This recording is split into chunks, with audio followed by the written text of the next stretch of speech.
بنو عراش ایک قبیلہ تھا، اس کا ایک شخص مسلمان ہوا، پھر سارا قبیلہ مسلمان ہوا۔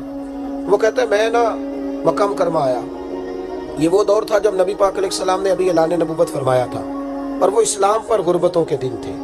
سارا مکہ جب جتھا ہو جاتا ہے پھر تو بندے کی بڑی بات ہوتی ہے نا، اور جب ایک ایک دو دو سنگی ہو تو پھر مشکل ہوتا ہے۔ غربتوں کے دن تھے۔ کہتے ہیں میں مکے آیا، میں چھوٹا سا کاروباری تھا، بیوپاری تھا، تاجر تھا، میں گاؤں سے جانور خریدا کرتا تھا، شہروں میں بیچا کرتا تھا۔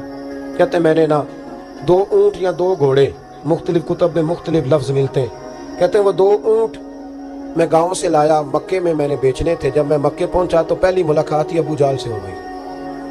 مجھے کہنے لگا یہاں ایک شخص نے دعویٰ کیا نبوت کا، اس کے قریب نہیں جانا۔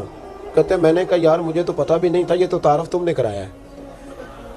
تو کہنے لگے ان کے قریب نہیں جانا۔ کہتے ہیں میں بڑا کم دائیں بائیں تو آتا تھا، مکے میرا کم آنا جانا رہتا تھا، قریب نہیں جانا۔ میں نے کہا چلو نہیں جاتے۔ کہتے ہیں اسے اونٹ پسند آ گئے، اس نے خرید لیے۔ میں نے کہا پیسے؟ تو کہنے لگا کل دے دوں گا۔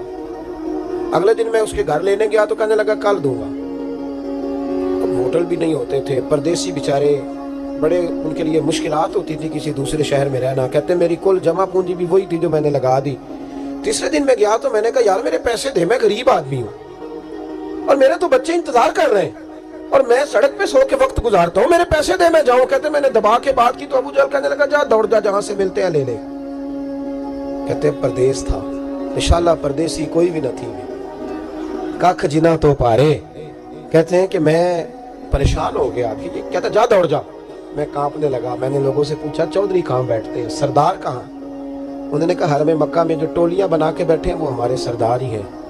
کہتے ہیں میں وہاں پہنچا، عتبہ، عتیبہ، شیبہ، اخنس بن شریح، ابو سفیان سب بیٹھے تھے۔ میں قریب گیا، میں نے کہا مکے کے سردارو میں تمہارے شہر میں لٹ گیا ہوں، میرے لیے مشکل بن گئی۔ کہا کیا ہوا؟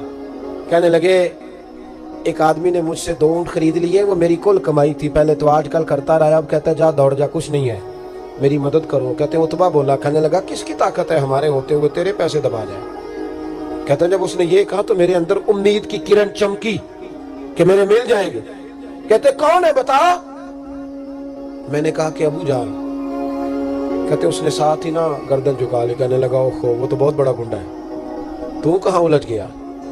وہ تو پیسے نہیں ملتے۔ کہتے ہیں اب تو میرے پاؤں تلے زمین نکل گئی۔ یہ تاجر نا جب ڈوبتا ہے تو خودکشی کرتا ہے معاذ، اس لیے کہ جب کسی انسان کی کل پونجی، ایک تاجر کے ساتھ بہت سارے لوگ وابستہ ہوتے ہیں، یہ دولت کی محبت نہ سمجھیں، اس کو بہت بڑا الجھاؤ ہوتا ہے۔ اور ہمارے ہاں جب لوگ عروج پہ ہوتے ہیں تو سجن بھی بڑے ہوتے ہیں، اور جب انسان ڈوبنے لگتا ہے تو اس کا ہاتھ بھی کوئی نہیں تھامتا۔ ساری عمر یہ آٹا گد ہے، لکھاں کیتے نہیں پیڑے، وقت آیا ہی تے محمد بخشا کوئی نہیں ہو بیٹھا لیڑے۔ آپ کو پتہ